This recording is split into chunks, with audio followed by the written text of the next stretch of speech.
What's up, everybody? Thanks for pressing play today. In today's episode of Nerd Nostalgia, you're going to catch Irvin giving you a solo episode, but this is a repeat episode, so sorry, no new material this week.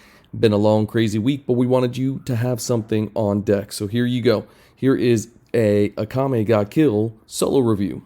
We will be back next week for a trio episode, so be on the lookout for that. Thank you so much for joining us. As always, head over to Apple Podcasts, drop that 5-star, tell your friends, family, and coworkers about us. All right, guys, enjoy the episode.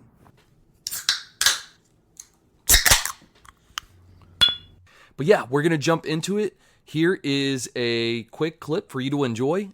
I'm Miho Nishizumi, and this is Nerd Nostalgia Podcast. And thanks for stopping by. Panzer Vor! Oh, and fuck you, Brian, with an I.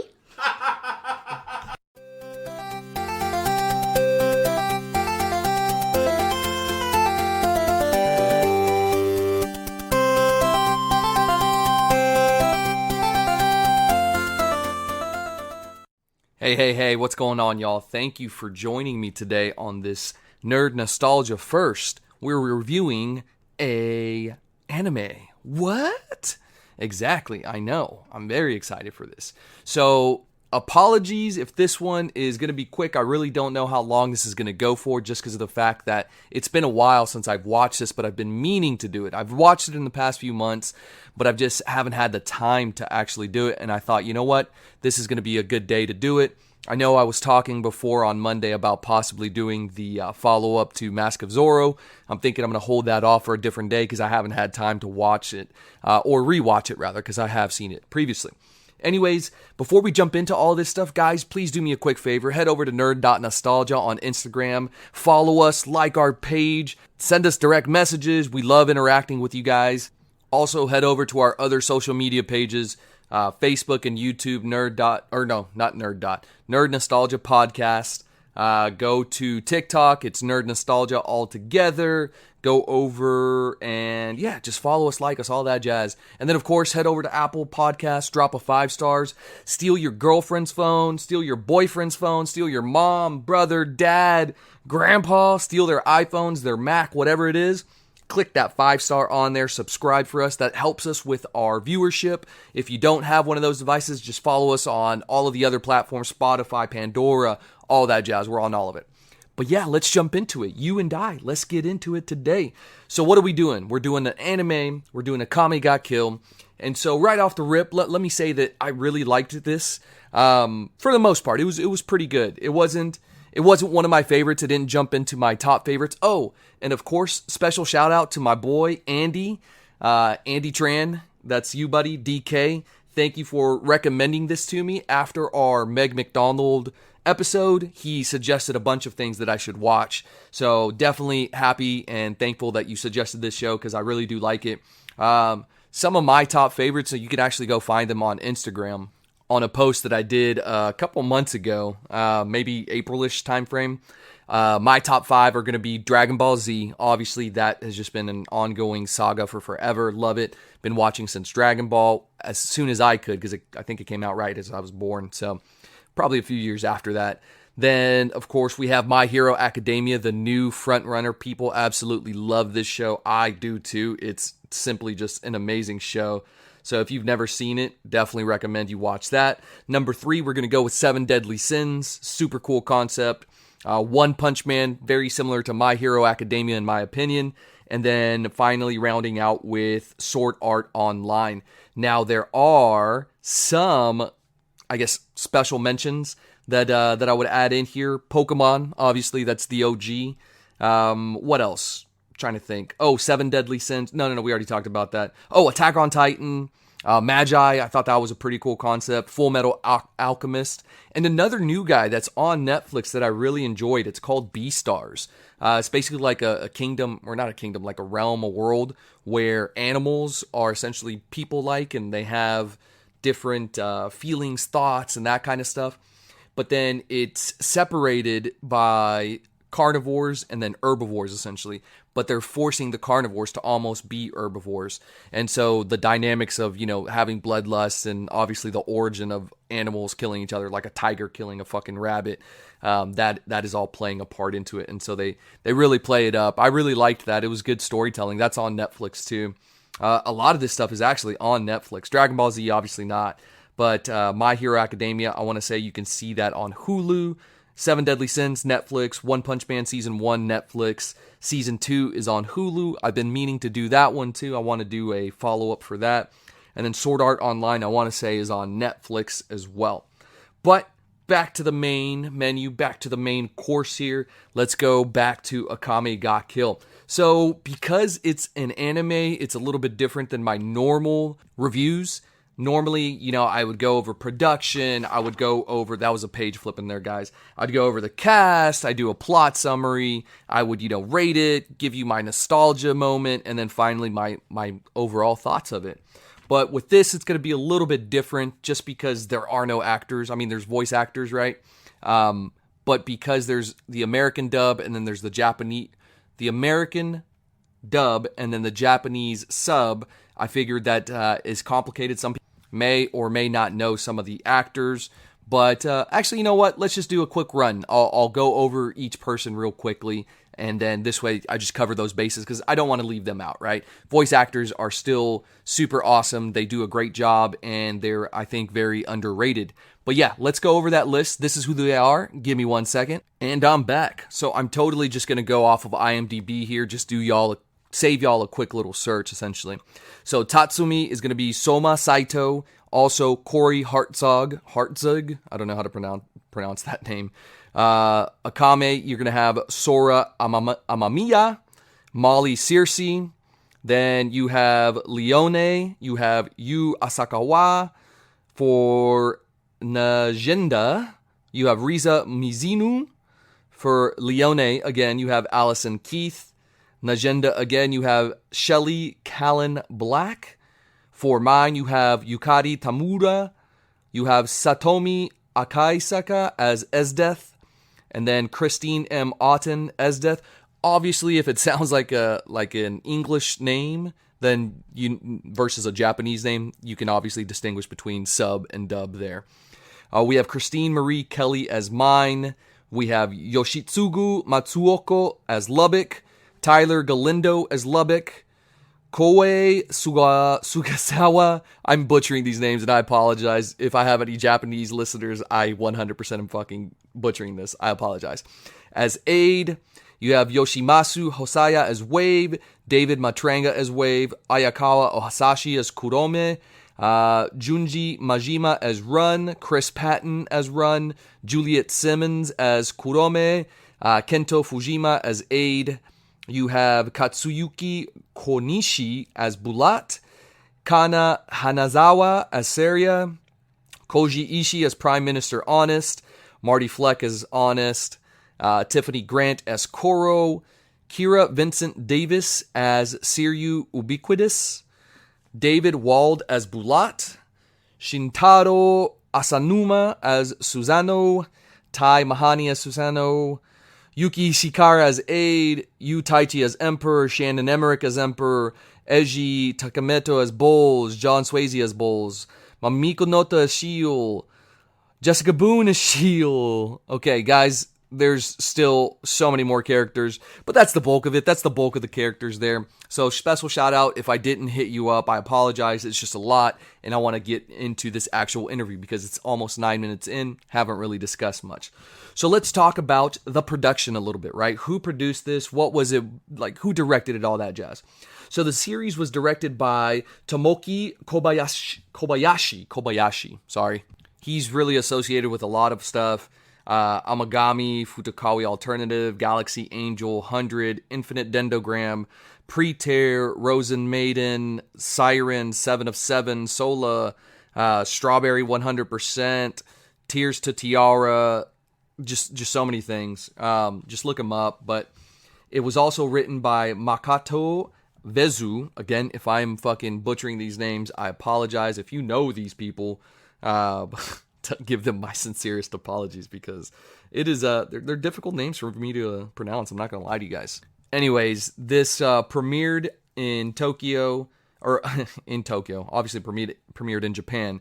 It premiered on the Tokyo MX Maichi Broadcasting System and the Nippon BS Broadcasting TV station, I guess. I don't know. On July 7th, 2014. So it's about 6 years old, man. It's crazy to think that that's how long this has been. And I had seen it for a while. I never jumped into it. Then the anime was licensed over to Sentai Filmworks. This is obviously where it comes to the American side, and it was broadcast in the U.S. on Adult Swim's Toonami. Everybody knows Toonami. August 8th, 2015. So a little over a year after that, you got to work on the dubs and subs and all that jazz. So about a year afterwards, I didn't watch it again until probably 3 months ago, when my buddy, shout out again, DK, whenever he suggested it to me, and definitely happy that we did. A little background for you about the show. The conception in 2007, Takehiro, which actually developed the manga, right? This is actually based on a manga, was asked to create a manga for Square Phoenix. Now, you know a lot of their stuff. It's the video game company. They've done Dragon Quest, Final Fantasy, Kingdom Hearts, so you'd be very familiar with their work. But he had originally come up with this concept of like this all-female led band, and they're assassins, and they capture this young protagonist, our guy, right, Tatsumi, and he essentially gets captured by them and has to work for them, and you get a little bit of that. So I love hearing about different writers and artists and people that direct and stuff, and seeing their vision translate onto reality, basically. So I'm happy that he had conceptualized this and it's still stuck. So if you haven't seen this, it basically is exactly that. It kind of follows that. So yeah, let's actually jump into the plot. Let's knock that out while we're at it. And just as a little caveat, little note here, side note, I have not read the manga. I've heard it's super popular. I've heard it's sold millions of copies. I'm actually here. Let's quick look it up. Wow, yeah, it's literally sold 24,181 copies within the first week of its release. The 8th volume likewise did 37,833 copies during its debut week. And up until volume 11, the series has sold 2.1 million copies. That is redonkulous. But I did a little research on this, and I saw that people that watched the anime weren't as happy about the manga. Evidently, it follows it up to a certain point, but then it differentiates. And this tends to happen a lot with animes and mangas kind of happening. The main one that I can think of is Full Metal Alchemist Brotherhood. And that one was basically ended up being two different shows. And so you had to watch one, and then it's the same up until a certain point, and then it just diverges off. And so, it's super little interesting fact right there. But like I mentioned, let's get into that. Let's get into that plot. Like I was saying, it's a cool plot, and like I said, we already have that core concept that we talked about. Young dude gets essentially kidnapped, works for female assassins. What they don't mention, and just like all Japanese anime, or not all, but a lot of it, it's all hot. Japanese women with big boobs, and they're constantly flashing them in the kid's face. And in this one, they all fall for him at some point, and we'll jump into that and how that kind of irked me a little bit. But yeah, let's start at the beginning. And here we go. Spoiler alert. There we go. There's the real one. And so Tatsumi is a fighter accompanied by his two childhood best friends. They're essentially having this idea, this goal. They're from a little village. They want to make a lot of money as soldiers. They want to enlist in the army. And so their idea is send our money back to our village and, make them some money. But along the way, something I don't remember if you see it on screen or not, but they're attacked by bandits. I want to say you don't. It starts off with just him slicing and dicing a dinosaur, and saving a couple people. But yeah, they some bandits evidently attacked them, and so they got split up. So tries to get enlisted into the army. They're like, yeah, you're gonna be a pissant, like you're gonna make next to nothing. And so he's like, no, absolutely not. He's like, I'm a boss fighter. Like, why would I join that? Like, I can do better on my own. So along the way, he ends up getting swindled, and we'll talk about this scene here at the end because for me, it was one of the most iconic scenes, or most memorable, most nostalgic scenes, if you will. I'm not even gonna try to attempt anymore. So along the way, before he meets or he gets swindled, all of his money's taken away. Well, you just see this super, rich person in a carriage, see that he's sleeping on the streets, and pulls over and is like, hey, if you'd like somewhere to sleep, I have it, and food for your belly, and like all this stuff. You're like, oh, dude, that's so nice. That's so fucking nice. That's so cool. Hell yeah. So he takes their offer, goes and meets her family. They're all super nice people. Well, this is where he ends up finding the Night Raid. And the Night Raid is essentially this group of assassins, female predominant assassins, not all female, but female predominant assassins. And this is where he comes across the swordsman Akame. So it turns out that they have a bounty on this family because, as it turns out, they're all pieces of shit. They are super bad people, and they kill essentially vagabonds or, out-of-towners, poor country folk like our protagonist, Tatsumi. And so you end up having a scene, it's a pretty nostalgic scene, where they're crossing swords. Akame is the greatest swordsman of them all, and he's holding his own against her, even though she's holding back a little bit because she's like, I don't have to kill you, I don't want to kill you right now. But they end up having their duel. Leone, who saw that she was the person who swindled him for his money, and therefore he was a peasant and ended up in this situation, felt guilty, and was like, hey, don't kill this dude. He's going to be our new recruit. And so this is how he ends up with the Night Raid, these group of warriors. So the members of the Night Raid basically carry these super cool weapons created like 900 years prior to them having it. And they're just like legendary weapons. Like they essentially bond with them, and then they all have different characteristics, but you have to be able to bond with it to be able to actually utilize it and use it. So they have that. Akame has hers. I want to say if she cuts you, that's it. It's a done deal. Like you're fucking dead. They end up killing these people, the bad family, and you end up finding out that his two friends were actually victims of this rich family, Hannibal Lecter, fucking serial killer bullshit that they've been doing. And so he ends up delivering the final blow to the girl that picked him up. And his best friend, I guess the dude best friend, lives long enough. The girl best friend was dead at this point, but the dude best friend, I don't remember his name and I apologize, but the dude best friend lives long enough to see this, and so gets a little redemption there, so you feel good about that. And so he's, sad and mournful, and then Leone at this point ends up picking him up.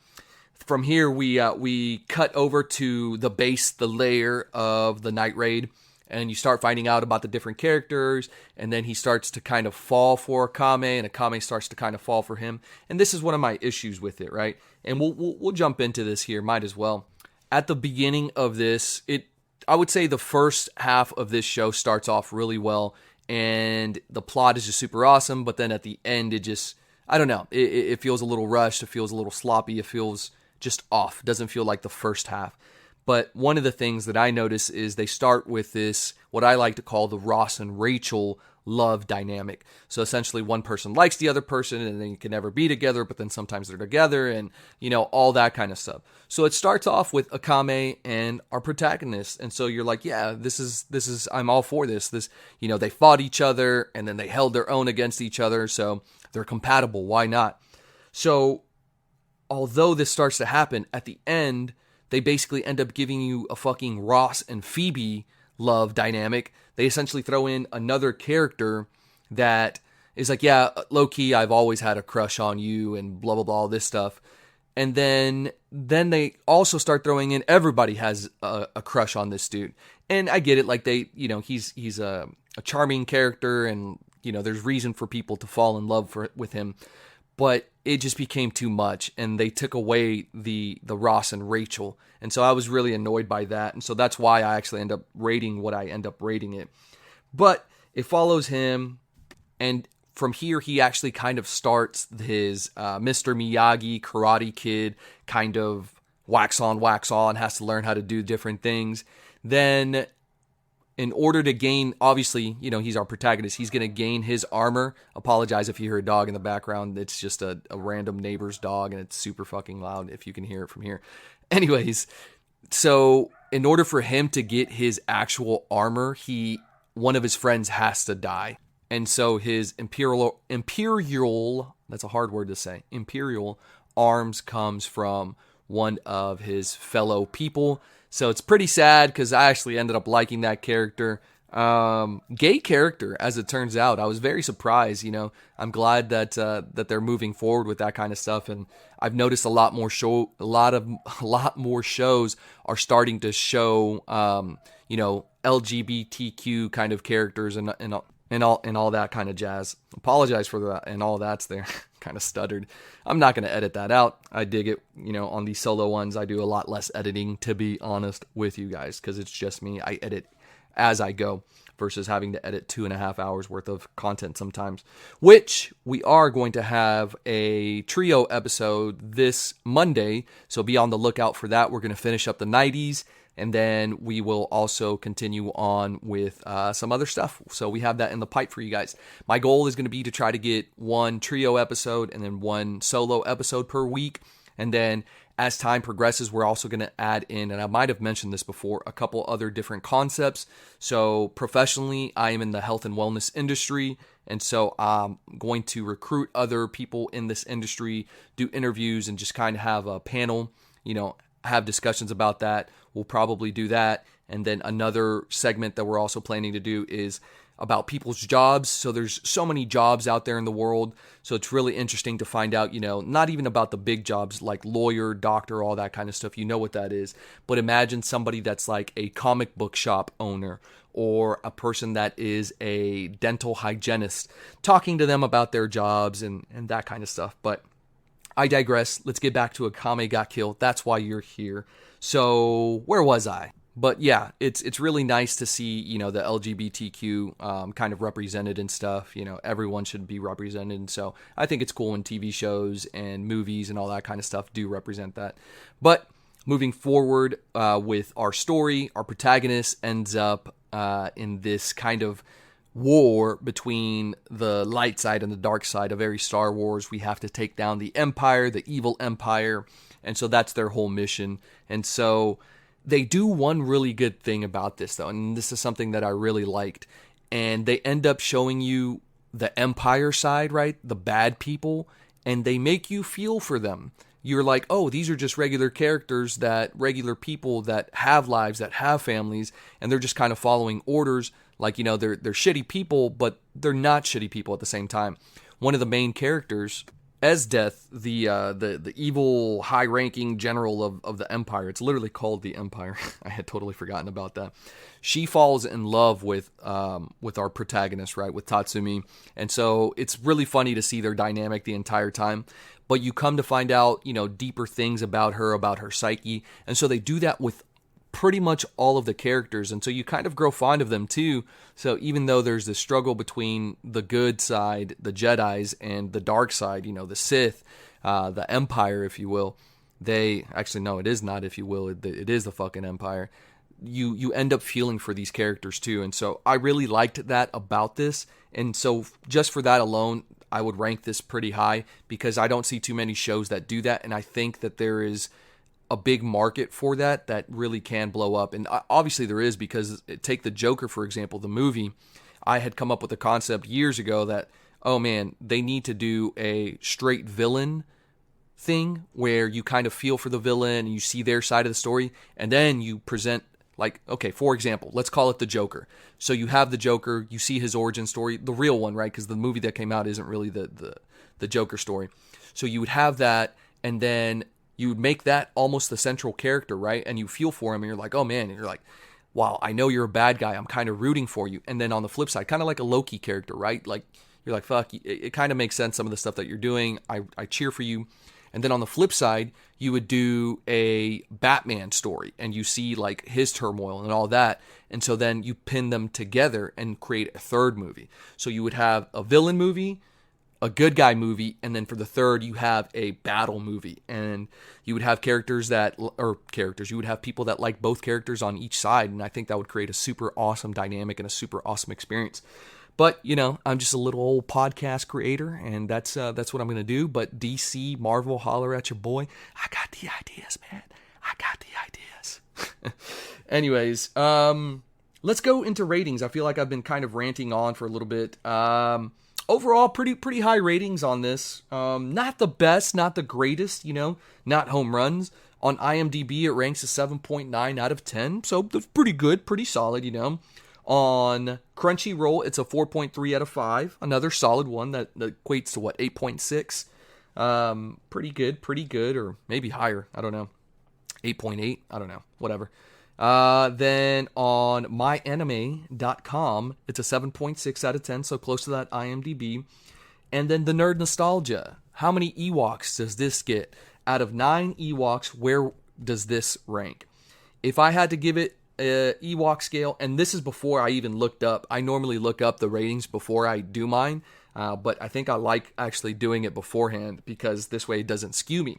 I did 7 out of 9 Ewoks, and so everybody knows that one Ewok is essentially 1.1 star, right? Or am I doing that backwards? Whatever. It equates to about 7.7 stars. So 7 out of 9 Ewoks. That's the Nerd Nostalgia Irvin. Almost said my last name ranking. So yeah, that's where I think it kind of falls at. All right, guys, we're rounding out here towards the end. We're coming up on that 30-minute mark. So let's do the final 2 bits here. The most iconic / nostalgic scene. For me, it's at the very beginning. There's a lot of funny moments into it. You know, him gaining his armor is pretty cool. Each and every one of his friends and the interactions there, and you know, potentially losing some of them, that is always great. But at the beginning, he gets duped by Leone, which inevitably leads him down this path on the night raid side, and he finds family and he finds friends. And so that to me was the most memorable moment, just because it had a lot of the Japanese things that you would have. It had boobies in his face, it had sword fights, it had humor, and so to me it nailed it right off the rip. Another thing, most iconic / most nostalgic thing, is going to be the Imperial Arms. The weapons I think are super cool. Just the concept that it's essentially a weapon that you bond with, like it feels who it wants to be with, kind of like a Harry Potter wand type of situation. I was trying to come up with a perfect analogy, and that's exactly what it would be like. And so they essentially choose you. I choose you, Pikachu. And so that's basically what happens. So the wands or the Imperial Arms get chosen, or the person gets chosen by those Imperial Arms. And so that's a cool concept. And they're all different. You know, some give you the power of fucking ice. Some make you this fucking super cool battle suit that can eventually fly, and all kind of random shit. And so it's really cool. It's individualistic, so I really like that. I'm a fan of that. I highly enjoyed the weapons. I think that's probably one of the reasons that I ranked it so high, along with the background of the evil characters. Or not evil characters, right? Just characters. They really play into that gray zone that George R. Martin loves to play in as well. And so overall thoughts, for 24 episodes at 20 to 23 hours, could you imagine? At 20 to 23 minutes, a total of roughly 9 hours, give or take. It's pretty good. It's worth the watch. It's definitely something you can knock out pretty quickly. You could do it in a week. Easy peasy, no problem, lemon squeezy. There's some more rhyming for you guys. It starts off pretty awesome, but like I said before, it kind of just tapers off towards the end. Some of the plot just kind of seems off. It just doesn't make sense. Again, the thing that bugged me the most was the initial romance that you see is going to happen, that you're like, okay, give me that Ross and Rachel. No, they totally pull that fucking rug underneath you, and they give you a Ross and Phoebe. So they pull out this other fucking character that didn't have that dynamic, that connection. And so that to me felt forced and just off. But fight scenes are super cool. The story overall is pretty good. Weaponry is awesome, like I mentioned. The character detail into the not just the good guys, but also the bad guys is super awesome. I really dug on that. But yeah, the ending just doesn't really, or the end isn't the greatest, just because it starts off so high and it goes up the mountain, but then it fucking almost crashes at the end. However, the ending I thought was perfect. It ended how it should have ended. I remember in the midst of it, I was like, dude, it has to end this way. The way they're building it up, it just has to. If they do anything else, I would be annoyed and pissed that they took me on this journey and then, went a different way. And I thought that that's what they maybe were doing because of the fact that you had this Ross and Phoebe fucking relationship versus the Ross and Rachel, which is what we needed. I know I'm harping on that. For those of you who don't know Ross and Rachel, friends, look it up. It's on HBO Max. But yeah, guys, I think that's it. Again, thank you so much for joining me. I absolutely love doing these for you guys. Akame Ga Kill, you can watch it on Netflix for free. I'm sure you can watch it on fucking like Hulu or any of the other stuff. I haven't looked it up, to be honest, but Netflix for sure. Thank you guys for joining me. Again, please drop a 5-star on Apple Podcasts. It helps with broadening our viewership. Sorry, guys. I'm just mumbling today. Yeah, that'll help us out. Again, steal your boyfriend, girlfriend's, anybody's phone and just drop that 5-star. And recommend us to other people. We want to grow. We want to keep going. And yeah, send us a message on Instagram, nerd.nostalgia. That's where we're on the most. And if you can find us anywhere else, please do so. All right, guys, that's it. Thank y'all. Remember, stay nerdy, my friends.